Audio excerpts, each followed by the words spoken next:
Hello everyone, welcome back to my channel Jyoti physics lecture. ये MDU 2023 का मैं solution continue कर रही हूँ। फर्स्ट क्वेश्चन क्या है, द पॉइसंस इक्वेशन है जो CGS क्वेश्चन सिस्टम में है। Del square V is equal to minus rho by epsilon naught, del square V is equal to minus 4 pi rho, del square V is equal to minus 4 pi epsilon naught, del square V equal to 0। अगर हमारे पास ये है, देखिए अभी जो upcoming exam रहते हैं उसमें भी क्वेश्चन पूछा जा सकता है। अगर del square V equal to 0 है, दैट इज़ लैप्लास इक्वेशन। लेकिन CGS में अगर हम del square V by V equal to बात करें तो minus 4 pi rho, this is, और ये SI सिस्टम में है, तो ये second option is right answer. Next question है, सोलेनोइड है जिसका रेजिस्टेंस गिवन है 50 ओम और जिसका इंडक्टेंस गिवन है 5 मिली हेनरी। इसको कनेक्ट किया है 200 वोल्ट बैटरी से। तो मैक्सिमम एनर्जी आप सोलेनोइड में कितनी स्टोर कर सकते हैं? 4 milli joule, 0.4 milli joule, 40 milli joule और 400 मिली जूल। तो मैक्सिमम एनर्जी स्टोर्ड क्या होती है? एनर्जी कितनी स्टोर होगी? हाफ एल इंटू आई स्क्वायर।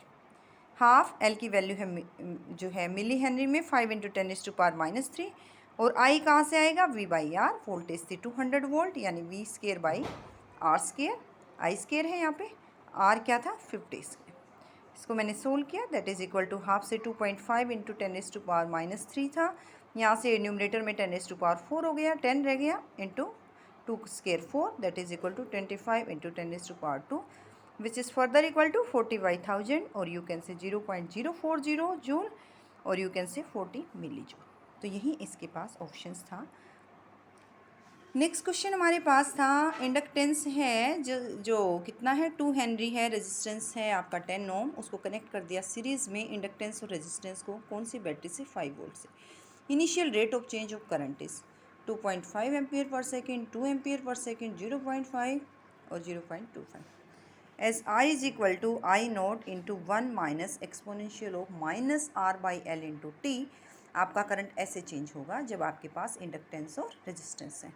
लेकिन यहाँ पे पूछा है rate of change of current. Rate of change को आप d/dt से दिखाते हैं, यानी d/dt of I.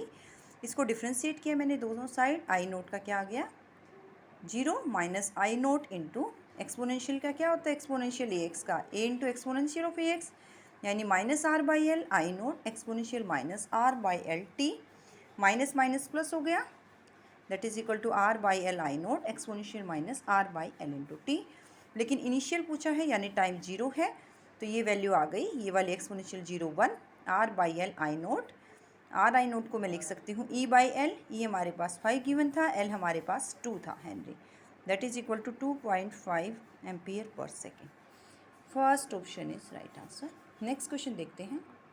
Yes, fourth question है हमारे पास, LCR सर्किट में अगर रेजिस्टेंस इंक्रीज कर रहा है तो क्वालिटी फैक्टर इंक्रीज करेगा, कांस्टेंट रहेगा, डिक्रीज करेगा, नन ऑफ दिस। देखिए क्वालिटी फैक्टर क्या होता है? Omega L by R. तो आपके पास Q inversely proportional to R है। जब आपने BSc में एक्सपेरिमेंट्स किए होंगे आपके पास सीरीज पैरेलल रेजोनेंस के, उस टाइम पे आता है आपका Q is inversely proportional to R, यानी जैसे जैसे आर इंक्रीज कर रहा है क्यू क्या कर रहा है? डिक्रीज कर रहा है। तो Q decreases on increasing R. Next question था आपके पास, इलेक्ट्रिक फील्ड आप इंटेंसिटी निकालनी है on the surface of solid charge sphere. ये सॉलिड चार्ज स्फीयर है, इसको चार्ज किया हुआ है और इसकी जो है आपके पास वॉल्यूम चार्ज डेंसिटी रो है। तो इसमें आपको बताना था इलेक्ट्रिक फील्ड इंटेंसिटी क्या होगी। मैंने सोल्व करके दिखाया है, दैट इज़ फर्स्ट ऑप्शन। वही होता है, आप यूँ ही गॉस लॉ लगाते हो। Total electric flux enclosed by the surface is 1/एप्सिलॉन टाइम्स चार्ज इनक्लोज्ड, यही होता है। तो E कॉन्स्टेंट है, लाइक डी क्या हो गया? स्पीयर का 4 पाई आर स्क्वायर। अब यहाँ से देखिए 1/एप्सिलॉन नोट, क्यू को लिख सकते हो rho, volume charge density into volume, 4/3 pi R cube. 4 pi से 4 pi cancel out, R square से एक आर रह जाएगा। आंसर आ रहा है आपके पास E is equal to rho R by 3 epsilon naught. काफ़ी सिंपल था। ऐसे ही आपने हो सकता है फॉर्मूला भी याद होगा, मैंने सोल्व करके भी दिखा दिया है।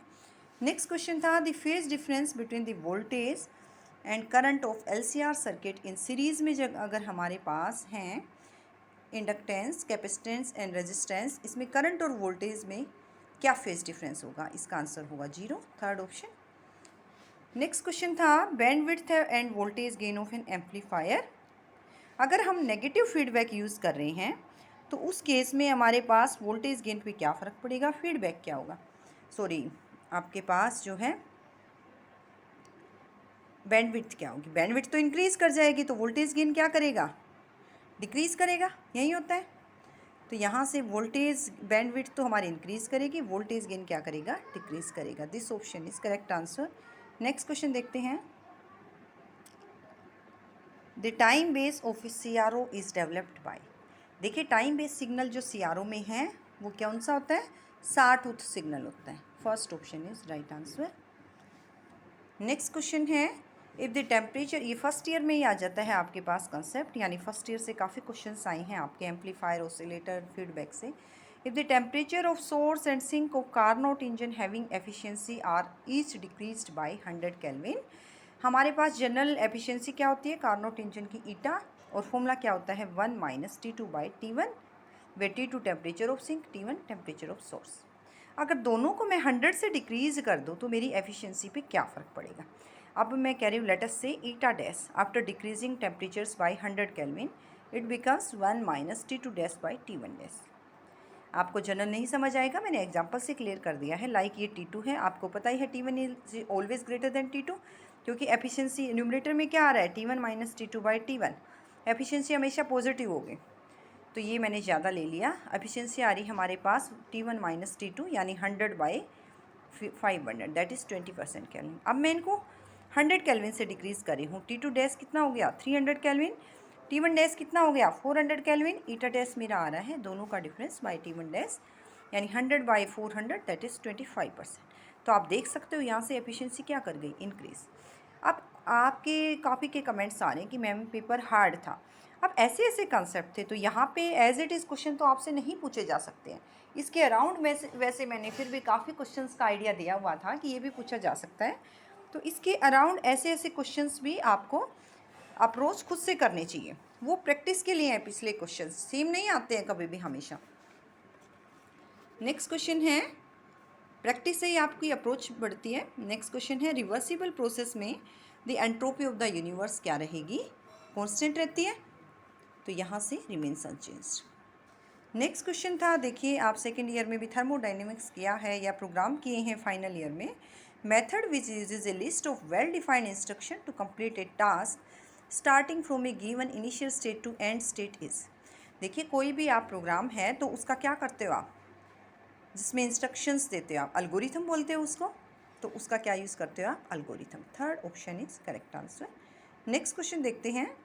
यस, TS डायग्राम है जिसमें आइसोथर्मल्स क्या होंगे, यही तो बनता है TS डायग्राम। आइसोथर्मल्स हमेशा पैरेलल होंगे, S के, S axis, S entropy, T temperature. तो यहाँ पे आंसर क्या था, द आइसोथर्मल्स होते हैं टेम्परेचर कांस्टेंट रहे, are parallel to the S axis. Second option is correct answer. Next question 13 था, वेल डिफाइंड क्वेश्चन है, वेल आस्क्ड क्वेश्चन है। आइसोलेटेड थर्मोडाइनमिक सिस्टम है जिसमें PV TUS आपको पता ही है, pressure, volume, temperature, internal energy, entropy. आपको गिब्स पोटेंशियल बताना था। देखिए गिब्स का फॉर्मूला अगर आपको याद हो, that is equal to H enthalpy minus T temperature, S entropy. H की वैल्यू होती है U + PV - TS, तो यही आपको बतानी थी। यहाँ से क्या वैल्यू आ रही है, fourth option is correct answer, U + PV - TS। ये 14th क्वेश्चन अभी मैं डिस्कस कर चुकी हूँ ऑलरेडी कि दो ऑप्शन सेम गिवन है। नेक्स्ट क्वेश्चन देखते हैं। देखिए क्वेश्चन हमेशा पूछा जाता है, इवन आप MSc कर जाओगे, एस्टेट का एग्जाम दोगे, उसमें भी 2-3 क्वेश्चन आए हुए थे इसी पे। Which of the following is not Maxwell's equation, curly S by curly V at constant temperature equal to curly P by at curly T at constant volume. इसमें मेरा ऑप्शन था सेकेंड ऑप्शन। कुछ equations मैंने prove भी करके दिखाई हैं। Like हम एंथैल्पी सप्लाई कर रहे हैं तो इंटरनल एनर्जी बढ़ती है प्लस PV होता है, DH लोगे DU + PdV + VdP। ये फर्स्ट लॉ ऑफ थर्मोडाइनमिक्स क्या करता है, हीट सप्लाई कर रहे हो सिस्टम को, इंटरनल एनर्जी इंक्रीज करेगी, वर्क डन होगा। ये हीट क्या होगी, TdS + VdP। यहाँ से आप टेम्परेचर की वैल्यू निकालिए, करली H बाई करली S eight constant pressure, volume की निकालिए, करली H बाई करली P एट कॉन्स्टेंट एंट्रोपी। दोनों को आप डबल डेरिवेटिव लोगे तो इक्वल हो जाते हैं, curly T at constant pressure, sorry at curly T का derivative with respect to pressure at constant entropy, curly V का करली S एट कॉन्स्टेंट प्रेशर। ऐसे ही फर्स्ट ये इक्वेशन भी अगर आप देखोगे फोर्थ इक्वेशन आई हुई है। ऐसे ही फर्स्ट से क्या आता है, हीट सप्लाई कर रहे हो, कुछ इंटरनल एनर्जी बढ़ेगी, वर्क डन होगा। डी यू क्या जाएगी, T D S minus P D V, curly U by curly S at constant volume temperature, curly U by curly V at constant entropy minus P. इनका फिर से derivative ले लो, कर ली T by curly V at constant entropy that is equal to minus curly P at curly S at constant volume. ये left hand side के second order derivative same होंगे तभी तो ये same होंगे। तो ये equation भी आप देखोगे ये है आपके पास। ओके, ये वाली तो आई हुई है आपके पास। थर्ड ऑप्शन था इसका जो एग्जिस्ट नहीं कर रही। तो इस तरह से मैंने आपके पास जो है कुछ ऑप्शंस प्रूव करके दिखाए हैं। लाइक जी से कौन सी इक्वेशन आती है, H minus T S U plus P V minus T S, अभी सोल्व किया था। डी जी लो D U plus by parts लो P D V plus V D P minus T D S minus S D T, और D U plus P D V आपको याद हो गया होगा सेकेंड लॉ ऑफ थर्मोडाइनमिक्स के T D S, ये cancel out, V D P minus S D T. इसका first order derivative लोगे तो वॉल्यूम की वैल्यू आएगी, कर लीजिए by curly P at constant temperature, entropy लोगे तो minus curly G by curly T at constant pressure.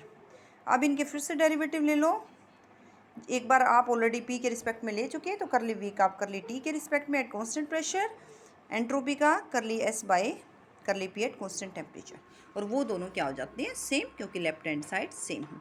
तो ये इक्वेशन भी इस तरह से आप निकाल सकते हो अगर आपको याद नहीं रहती है तो। अगर आपको थर्मोडाइनमिक पोटेंशियल्स पता है, स्टिरलिंग फॉर्मूला है states that for every last, देखिए क्वेश्चन पेपर जो है जैसे मैंने क्वेश्चंस देखे हैं बिल्कुल डायरेक्ट फॉर्मूला बेस्ड आए हुए हैं। हो सकता है स्टिरलिंग फॉर्मूला पहले नहीं पूछा है तो किसी और एंट्रेंस एग्जाम में पूछा हो। तो लार्ज एन के लिए क्या हो जाएगा, ये होता है L N factorial is equal to L N logarithm of N minus N, N को कॉमन निकाल लो, L logarithm of N minus one, ये ऑप्शन इसका करेक्ट आंसर। नेक्स्ट क्वेश्चन देखते हैं, बिल्कुल सीधे सीधे क्वेश्चन आए हुए हैं, ये एग्जाम में भी आता है अगर आपने सेकेंड ईयर में किया होगा। Boltzmann relation between entropy and thermodynamic probability, S is equal to K L N of W, बिल्कुल डायरेक्ट क्वेश्चन था, C option is right answer. इसी तरह से मैक्सवेल बोल्ट्जमैन स्टैटिस्टिक्स किसके लिए एप्लीकेबल है, आप देखोगे फोटोन आपके पास क्या होता है boson, electron and proton are fermions, तो आइडियल गैस रह गया, second option is right answer. तो इस तरह से आपको अप्रोच भी लगानी थी। Particles obeying Bose Einstein statistics is applicable for, देखिए आप जब बोजोन्स और फर्मियंस में डिफरेंस देखते हैं तो मेन है उनकी स्पिन का, बोजोन्स की हाफ जो है इंटीग्रल स्पिन होती है, फर्मियंस की हाफ इंटीग्रल स्पिन, तो बोजोन्स की क्या होगी यहाँ पे इंटीग्रल स्पिन होगी, second option was right answer. Fermions पूछते तो हाफ इंटीग्रल स्पिन। इसी तरह से प्लैंक्स लॉ ऑफ रेडिएशन पूछा था, कैसे डिराइव किया जाता है, हम simply Maxwell Boltzmann statistics follow करते हैं, first option is right answer. And last one question is face कितने डायमेंशन का होगा, आपके पास 3 वोल जो है, कौन से कोऑर्डिनेट होंगे आपके पास, 3 पोजीशन कोऑर्डिनेट्स, 3 मोमेंटम कोऑर्डिनेट्स, कितने कोऑर्डिनेट्स हो गए, 6 कोऑर्डिनेट्स हो गए। तो नंबर ऑफ कोऑर्डिनेट्स पूछा था 6, fourth option is right answer. तो ये सॉल्यूशन मैं इसीलिए अपलोड कर रही हूँ, बाकी आपकी जो अपकमिंग एग्ज़ाम है उनके लिए भी यूज़फुल रहे, और जो नेक्स्ट बच्चे एग्ज़ाम देंगे उनके लिए भी सॉल्यूशन काफ़ी यूज़फुल रहेगा। Okay, thank you.